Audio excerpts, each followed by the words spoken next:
Member statements. I recognize the member for Hastings, Lennox and Addington. Thank you very much, Speaker. Great to see you today. Speaker, I don't come here and stand in the Ontario's House very often to brag, but today I'm bragging. Yes. Some of my colleagues in this House have one Christmas parade in their home ridings, one festival of trees, one lighting ceremony, one holiday market. But, Madam Speaker, I have to brag today because in Hastings, Lennox and Addington, we have 15 different Santa Claus parades. Whoa. And dozens more holiday events happenings between now and Christmas. From the Brighten the Night Christmas Parade in Maynooth to Napanese Holiday Market, Tweed's Festival of Trees, to the ATV Parade in Tyendinaga, every corner of our riding is glowing with community spirit. Unfortunately, I can't attend every single one. I will try my best. I'll be very busy from now until the holidays. But let me be clear, Speaker, I'm not bragging for me. I'm bragging on behalf of the incredible organizers, volunteers, service clubs and community groups that make Hastings, Lennox and Addington such an amazing place to live. These are our neighbours who pour countless hours to bring a little more light, laughter and connections to the communities. So to all of my colleagues in the House, if one Santa Claus parade is not enough for you, you're always welcome to come join me in Hastings, Lennox and Addington. We have plenty more parades to go around. Thank you, Speaker. Member statements. I recognize the member for Windsor West. I rise to speak about an epidemic that is claiming lives, shattering families, and devastating communities across Ontario: intimate partner violence. IPV is not a private issue, it's a public health crisis. It's a health issue, justice issue, a moral issue, and it's happening in every community across Ontario. 26-year-old Ravina Mayera was killed by her partner just days ago in Windsor. My community is reeling from another femicide, and we offer our condolences to everyone who knew and loved Ravina. Since the pandemic, rates of domestic violence have surged, shelters are full, and support workers are exhausted. Survivors are being told there's nowhere to go. The violence is escalating, and in many cases, it turns fatal. Women are dying, and children are exposed to trauma that will shape their lives forever. We must stop the cycle. Last year, I brought forward the Intimate Partner Violence Epidemic Act, inspired by the #1 ask of the Renfrew County inquest into the murder of 3 women. Over 150 organizations, numerous police services, and 106 municipalities have echoed that call, including my own. 2 provinces have made the declaration, yet our provincial government refuses. Naming intimate partner violence an epidemic is not simply symbolic. It's a declaration that we will no longer turn away, and it's the first step toward coordinated, fully funded action that saves lives. I'll keep raising the voices of survivors and victims' families in this legislature until our government recognizes intimate partner violence for what it is, an epidemic, and they take urgent action to stop the violence. And not that we've had anyone abuse the time, but just a reminder, it is 90 seconds on the clock. I will stop you after 90 seconds. I recognize the member for Kingston and the Islands. For the last 4 months, Kingston has been #1 in Canada, but not for something to be proud of. According to Rentals.ca, Kingston has led cities in Canada in year-on-year average rent increases for one-bedroom apartments.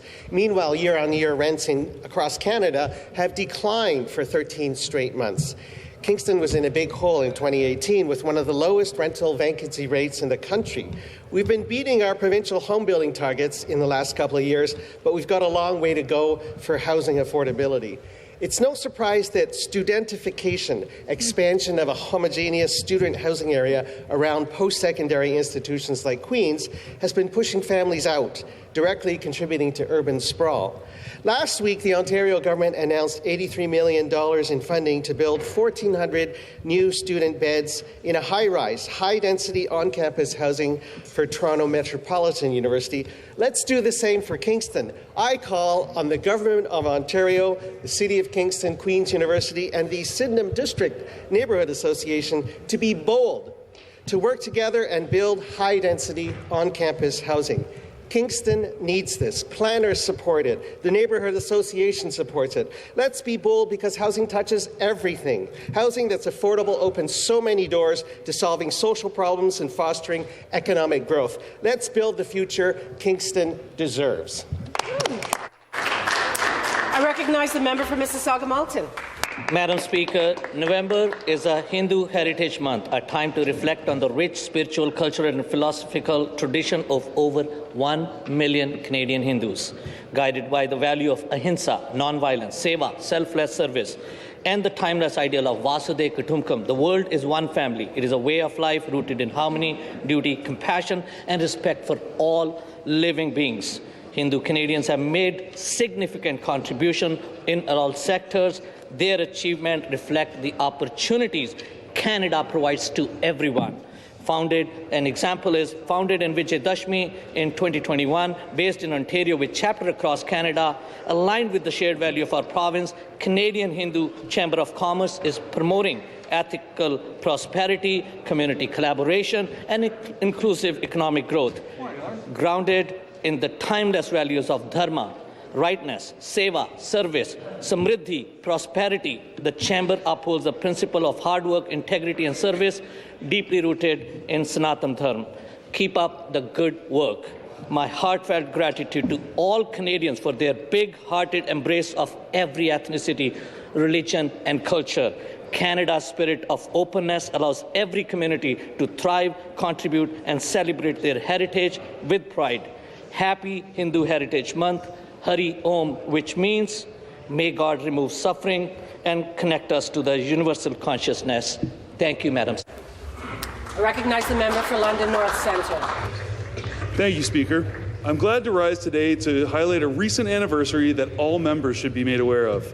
On October 27th, the Canadian Nuclear Isotope Council joined healthcare and isotope leaders from across the country in celebrating the 74th anniversary of the world's first ever cancer treatment using cobalt-60, a critical Ontario-produced isotope. This historic first treatment took place in London, Ontario back in 1951 at the Victoria Hospital, which is now part of the London Health Sciences Centre. In the decades since 1951, over 35 million cancer patients worldwide have benefited from cobalt-60 therapy, with each treatment clearly linked back to this first in London. Since then, Canada has remained at the forefront of isotope innovation. Today, Canadian-produced isotopes are used around the world to diagnose and treat cancer, sterilize single-use medical devices, and support dozens of other industries. London, the heart of southwestern Ontario, remains a hub for innovation. From administering the first publicly funded dose of Pluvicto in Canada to leading life-changing cancer research, the critical work of leaders in London continues to change lives across the province. I want to thank all of the unsung heroes in research, the scientists, physicians, academics, administration, and teams who lead in the development of these life-saving and life-changing developments. This historic anniversary is a powerful reminder of London's enduring legacy in medical innovation and a milestone that all Londoners and Canadians can take great pride in. Thank you, Speaker. I recognize the member for Bay of Quinte. Thank you very much, Speaker, and good morning, colleagues. Many of you will know Bay of Quinte as one of the top wine regions in the country, but did you know we also have some of the best craft breweries in the nation as well? We are very proud of our incredible breweries like Myers Creek Brewing, Midtown, All My Friends, Matron, Slake, Prince Eddie's, and Parsons Brewing Company. Ontario's craft breweries are a significant economic and cultural driver across the province, especially in rural and northern communities. Today, these small businesses and job creators employ 4,600 people full-time and contribute more than $685 million annually to Ontario's GDP. Despite representing just 11% of beer volume sold in the province, craft brewers are responsible for 80% of brewing jobs and are often the largest employers in their region. Located in every region of the province, 90% of Ontarians have a craft brewery in their community. According to data from the Canadian Federation of Independent Businesses, for every dollar spent at a locally owned small business like a craft brewery, 66 cents stay in the local community, compared to only 11 cents of every dollar when consumers buy large multinational brands. And from my independent testing, it tastes better too. With that, I would like to welcome all the members of Ontario Craft Brewers Association, Scott Simmons, Jeff Dornan, Josh McJanet, Matt Johnson, Mandy Murphy, Matt Giffen, Natasha Fritzley, Peter Bullett, Jason Fisher, and Craig Prentice. Thank you for the great work you're doing across our province. Cheers. Hear, hear. Parkdale High Park. Thank you, Speaker. Speaker, on Friday, the Premier's job disaster deepened. More than 2,600 skilled trades workers and the Ontario employers who deepened them had their Ontario Immigration Nomination Program applications returned after months, years of waiting. I mean, this is not a policy failure. This is a moral one. These are human beings. Ontario invited them, said we needed their skills. They followed every rule, paid fees and taxes, built families and futures here, based on the promise that their applications would be fairly processed. Lives were built on Ontario's word, and that trust has been broken.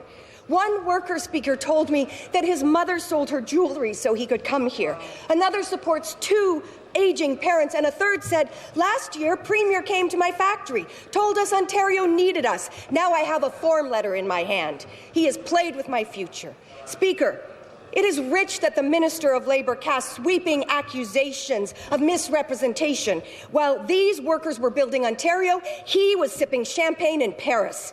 Leadership means taking responsibility, not shifting the blame onto vulnerable workers. This is not a progress of integrity. This is an injustice. Ontario cannot claim to value skilled trades while they are treating people who built this province as disposable. The minister must act. Reinstate the legitimate applications, restore transparency, fairness. The people who came here believe in us. Members' statements. I recognize the Government House Leader. Speaker, I rise to recognize a true champion of our farm communities in Eastern Ontario. For 22 years, Ruth Vogel served as the Ontario Federation of Agriculture's member service representative for Zone 11, which covers Frontenac, Dundas, and Leeds-Grenville counties. It was more than just a job for Ruth. Supporting agriculture and farm families is her passion.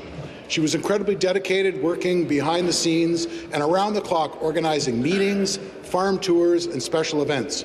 These activities raised the profile of agriculture and rural life for elected officials, students, and for the public. She helped people make a connection between the farm and their plate, giving us an appreciation of why agriculture matters to all of us. The role was perfect for Ruth, who grew up on a dairy farm where she lives today, growing corn, soybeans, and hay. She knows firsthand that the farm can be a lonely, exhausting, and stressful place, and that's why mental and physical wellness were often part of her outreach and displays in events. She truly cares about people, Speaker. Sadly, Ruth recently lost her mother, Magdalena, for whom she was a devoted caregiver. On behalf of Eastern Ontario agricultural community and families, I want to extend my condolences, along with our deep gratitude to Ruth for her decades of service to the region's farmers. Thank you for everything you've done. Member statements. Lanark, Frontenac, Kingston. Thank you, Speaker. The Ontario government is investing more than $37 million over the next 2 years in 100 public and private autism service providers across the province to help more children and families access clinical services in the Ontario Autism Program. I was very happy to see that this investment included funding for ConnectWell Community Health, serving families in my riding of Lanark, Frontenac, Kingston. ConnectWell Community Health received a 2-year grant totaling $400,000. Leslie Green, Director of Developmental Services, said, ConnectWell Community Health is thrilled to be a recipient of the Workforce Capacity Fund for 25-27. There is a significant need in our community for Ontario Autism Program core clinical services. These funds will assist families in navigating and accessing local services to support their child's development. Funding for local service providers through the Workforce Capacity Fund is part of the province's total investment in the Ontario Autism Program. Since 2019, Ontario has more than doubled the program's annual budget, bringing it to a total of $779 million, with the addition of a $175 million investment through Budget 2025. This new investment will continue to support the enrolment of children and youth in core clinical services. Investments in our riding and throughout Ontario will help autism service providers build and retain stable, skilled teams that will allow more families to access the services they need close to home. Thank you, Speaker. Well